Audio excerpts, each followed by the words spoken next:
प्रतिकूलता प्रदान करती है कि वो भूल जाए,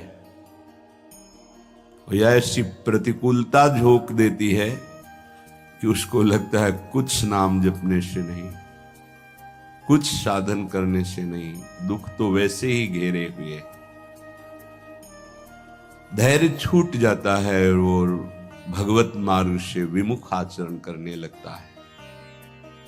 इसलिए उपासक को बहुत सरल ढंग से समझना चाहिए कि पुरानी फसल यदि बाजरा बोई है और बाजरा की रोटी मिल रही, तो अगली फसल गेहूं बो दिया तो कल ही नहीं रोटी बना लोगे।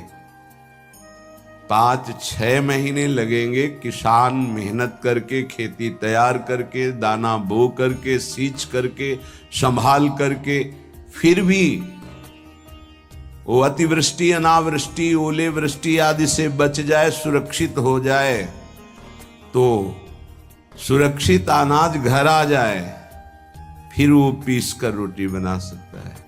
तुम अनंत जन्मों से मनमानी आचरण करते रहे, आज नाम शुरू किया है तो वो तूफान नहीं उठेगा, नष्ट करने के लिए वो अपना स्वरूप धारण करेगा। उसकी गुलामी सहते रहे हो अभी, काम क्रोध लोभ मोह मद मत्सर। अब तुमको धैर्य पूर्वक नाम को पकड़े रहना। जैसे आंधी चले तो हम पहाड़ का आश्रय ले लें, हटे ना इधर उधर, तो आंधी तूफान पहाड़ को नहीं उड़ा सकती। ऐसे ही श्री भगवान कह रहे मामेव ए प्रपद्यन्ते माया में ताम तरंतिते। माया का तूफान आएगा पर तुम मेरे चरणों को पकड़े रहना, छोड़ना नहीं। पर ये जिनका मलिन हृदय है ना, वो सोचते हैं 4 दिन नाम जप करेंगे सारे दुख मिट जाएंगे। हाँ, पक्का मिट जाएंगे, जड़ से मिट जाएंगे, पर धैर्य पूर्वक जीवन को आगे बढ़ाओ। भगवत विमुख होने से तुम्हारा मंगल ही अमंगल है, भगवत सन्मुख होने पर मंगल ही मंगल है। थोड़ा धैर्य धारण करो, तुम्हारी ये फसल तैयार हो जाए, फिर देखना आनंदित हो जाओगे। पर ये कुसंग मन का और तन का, ये दोनों परमार्थ में टिकने नहीं देते। जहां ऐसे मित्र जन मिले जो गलत आचरण करने वाले होते हैं, वो पूछते हैं तुमने शराब छोड़ दिया, मांस छोड़ दिया, तुम नाम जप करने लगे, कुछ लाभ हुआ? अरे कुछ नहीं होने वाला, तुम देख लो करके। उसके दिमाग में माया तो आक्रमण किए ही है, तत्काल नकारात्मक भाव आ जाता है कि नहीं नहीं, भगवत मार्ग में कुछ नहीं मिला, ठीक कह रहे हो, तो आओ हमारे संग, फिर हो जाओ।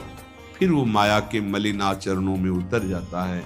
वो संत द्रोह, भगवत द्रोह उसके हृदय में अपना स्थान बना लेता है। फिर जन्म जन्मांतर, युग युगांतर कब अवसर आएगा भगवत मार्ग में चलने का। इसलिए जिनको सत्संग मिला है, जिनको नाम जपने का सौभाग्य मिला है, उनको बहुत धैर्यवान होना पड़ेगा। इसको ऐसे पकड़ना होगा कि जैसे हम बहुत बीमार हैं और इस औषधि के सिवा अब हमारा कोई रास्ता नहीं बचने का, अब हम कोई औषधि खानी ही है। जा सुनाम भव भेषज हरनि घोर त्रयशूल, तीनों तापों का नाश करने की सामर्थ्य और संसार समुद्र से पार करने की सुदृढ़ नौका, भवरोग की अचूक औषधि नाम है। हमारा भाव बने न बने, भाव बिगड़ जाए, कोई बात नहीं, तुम नाम मत छोड़ना, हमारी प्रार्थना मानना, नहीं तो ये तूफान माया का आपको उड़ा ले जाएगा, परमार्थ में नहीं खड़ा होने देगा। बहुत धैर्य पूर्वक दीर्घ काल तक चला जाता है। धैर्य कहते हैं लाभ मिले ना मिले, हानि मिले, अपमान मिले, सम्मान मिले, हम किसी भी स्थिति में अब नाम नहीं छोड़ सकते। वो जीत जाएगा माया से। विपक्ष बहुत जोरदार है, आप क्या समझते हो? आप भगवान के अंश हो, ये भूल चुके हो, लेकिन वो नहीं भूली, वो भगवान की शक्ति है। भगवान कह रहे हैं मम माया दुरत्य, मम माया, मम मेरी है। जैसे ममैवांशो आपको बोला तो विपक्ष को भी बोला मम माया। अब आपको सावधान करने के लिए भगवान ही संत, गुरुदेव, शास्त्र इस रूप में संबोधन करते हैं। तो अगर आप इनकी बात मान जाओगे तो माया भगवती कृपा करेंगी और अपना प्रभाव समेट लेंगी, और यदि आप इनकी अवहेलना उल्लंघन करोगे तो फिर उनके प्रभाव से बड़े बड़े ज्ञानी परास्त हो गए हैं। जो माया बहुबार नचावा, जास चरित को लख नहीं पावा, ऐसी विचित्र है, बहुत बहुत विचित्र।